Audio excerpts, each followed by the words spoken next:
Afternoon my dear friends, followers প্রত্যেকের জন্য এবং ভিউয়ার্সদের জন্য বলছি যে আজকে আমি একটি নতুন রেসিপি নিয়ে এসেছি। সেটা হচ্ছে কাঁঠালের কারি করব। Yam yam yam tasty. দেখো, কাঁঠালটাকে প্রথমে কেটে ভালো করে ধুয়ে একটু প্রেশার কুকারে আমি সিটি মেরে এখানে রেখে দিয়েছি। এখন আমি কড়াইটা গরম হতে দিয়েছি। এখন আমি কি করব, কড়াইতে তেল দিয়ে দেবো। আমি এক এক করে ফোড়নগুলো দিয়ে দেবো, আর কী কী লাগছে আমি তোমাদের সঙ্গে শেয়ার করছি। দেখো, তেল দিয়ে দিলাম। তেলটা গরম হতে হতে আমি তোমাদের বলে দিচ্ছি কী কী আমার লাগছে। এখানে কাঁঠালটা তো দেখলে কেটে রাখা হয়েছে, সুন্দর করে বেছে ঠেছে ধুয়ে এবং সিদ্ধ করে প্রেশারের সিটি দিয়েছে যাতে তাড়াতাড়ি হয়ে যায়।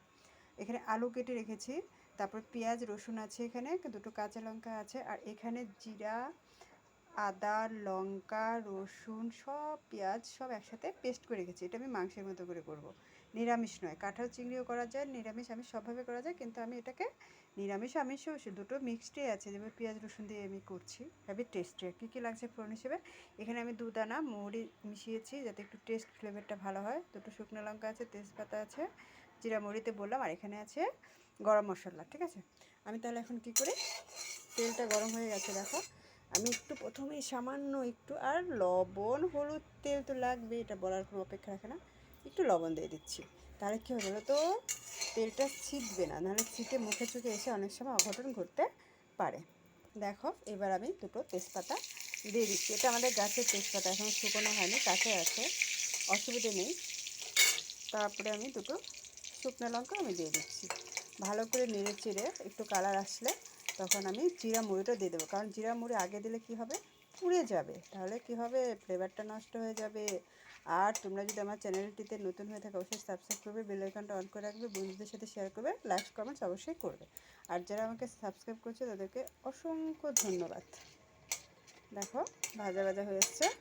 এখন আমি এখানে কি করব, এই যে জিরার মৌরিটা মেশানো আছে ফোড়ন হিসেবে আমি দিয়ে দিচ্ছি। ঠিক আছে, দিয়ে একটু বাদামি হয়ে আসলে আমি আলুটা, প্রথমে পেঁয়াজটা আর রসুনটা আমি দিয়ে দেবো। দেখো, জিরা মৌরি হয়ে গেছে ভাজা ভাজা। এখন আমি কি করছি, পেঁয়াজ রসুনকে কেটে রেখেছিলাম ওগুলো আমি দিয়ে দিচ্ছি।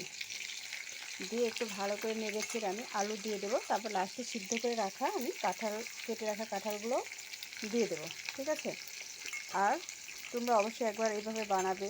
বিভিন্নভাবে খাওয়া যায় কাঁঠাল, কাঁঠাল চিংড়ি, তারপরে হচ্ছে কাঁঠালটাকে তোমরা নিরামিষভাবে শুধু মৌরি জিরা এগুলো দিয়ে করা যায়, আদা দিয়ে।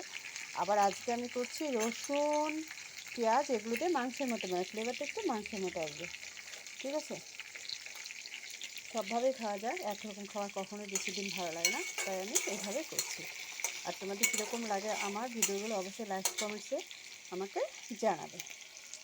দেখো, ভাজা ভাজা হয়ে এসছে। আলুটা তোমরা ইচ্ছে করলে এক্সট্রা ভেজেও নিতে পারো, না আমি এখানে প্রথমে দিয়ে একটু নাড়াচাড়া করে কাঁঠালগুলো দিয়ে একসাথে করব। ঠিক আছে, আলাদা আমি ভাজলাম না, একদম ফোড়ন হিসেবে দিয়ে, তার ওটা সময় সাপেক্ষ, অনেকটা সময় ব্যাপার। যেহেতু আমি কাঁঠালটা সিদ্ধ করে নিয়েছি, আমার এমনিতেও খুব বেশি সময় লাগবে না, একটু সামান্য ভাজা হলে আমি কাঁঠালগুলো ছেড়ে দেবো। কাঁঠাল রান্না প্রচণ্ড ধৈর্যের ব্যাপার, কারণ সুসিদ্ধের ব্যাপার আছে, আর এটা চট জলদি ফটফট করলে হবে না। এর জন্য আগেই তোমাকে যাতে চট জলদি হয়ে যায় তার জন্য ভালো করে সিদ্ধ করে নেবে, তাহলে পরবর্তীতে বেশি টাইম লাগে না।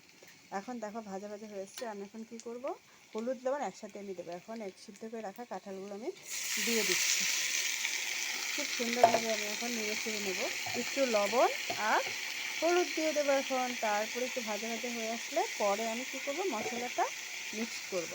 যে গরম পড়েছে, এমনিতে সবার পেট গরম, মাথা গরম, সব কিছু ঘর বাড়ি গরম হয়ে যাচ্ছে, তাই আমি ঘি গরম মশলা অত বেশি দেবো না, সামান্য একটু গরম মশলা আর লাস্টে চিনি দিয়ে গার্নিশ করবো, কারণ ঘিটি অত দেওয়া যাবে না। পেটটা এমনি আমাদের একটু কেমন হয়ে আছে, কম ধরে আছে। দেখো, এখন আমি পরিমাণ মতো লবণ দিয়ে দিচ্ছি, 2 চামচই ধরতে গেলে, অল্প অল্প করে বারবার দিয়েছি। এখন আমি হলুদ দিয়ে দিচ্ছি, হলুদ দিয়ে ভালো করে নেড়ে নেব। একটু ভাজা ভাজা হয়ে আসলে আমি কি করব, মশলাটা আমি অ্যাড করব। তোমরা আমার সঙ্গে অবশ্যই থাকো। দেখো, ভাজা ভাজা হয়েছে, এখনই যে সুন্দর ফ্লেভার বের হয়েছে, এরপরে তো আরও সুন্দর খেতে হবে। দেখো, এখন আমি পেস্ট করে রাখা মশলাগুলো আমি দিয়ে দিচ্ছি। ঠিক আছে, পুরোটা দিলাম না, আমি কিছুটা রেখে দিচ্ছি। এখন আমি সুন্দর করে নেড়ে নেব। গরমে খুব মশলা না খাওয়াটাই ভালো, কারণ প্রচণ্ড গরম পড়েছে, পেট গরম হয়ে যাবে। ঠিক আছে, এখন আমি ভালো করে নেড়ে ছেড়ে কিছুক্ষণ নেড়ে পরে আমি জল অ্যাড করবো, মানে ঝোল দিয়ে দেবো। দেখো কাঁঠাল অলরেডি মজে গেছে, এখন আমি ঝোল দিয়ে দিচ্ছি। ঝোল অ্যাড করছি, খুব বেশি দেবো না, কারণ প্রেশার সিটি মারাতে এমনিতেই সুন্দর সিদ্ধ হয়ে গেছে। খুব অল্প টাইমের মধ্যেই আমার কষানো হয়ে গেছে, ঝোল আর বেশি দেবো না। এখন 5-7 মিনিট একটু জাল হওয়ার পরে আমি কি করব, গরম মশলা আর একটু চিনি দিয়ে নামিয়ে নেবো। আমার রেসিপি কিন্তু কমপ্লিটের পথে। তোমরা অবশ্যই আমাকে লাইক কমেন্টস করবে, সাবস্ক্রাইব করবে, বেল আইকনটা অন করে রাখবে, আর বন্ধুদের সাথে অবশ্যই শেয়ার করবে। ভালো লাগলে অবশ্যই বন্ধুদের সাথে শেয়ার করবে, ঠিক আছে? এখন আমি কালারের জন্য দেখো 1 চামচ পরিমাণ চিনি আমি অ্যাড করছি, আর গরম মশলাটা আমি দিয়ে দিচ্ছি। তারপরে আমি ভালো করে নেড়ে নামিয়ে নেবো। আমার রেসিপি কিন্তু কমপ্লিটের পথে। তোমরা অবশ্যই ভালো থাকবে আর এইভাবে বাড়িতে অবশ্যই করবে। শুভ দুপুর, রাখছি। সবাই ভালো থাকবে, সুস্থ থাকবে, বাই।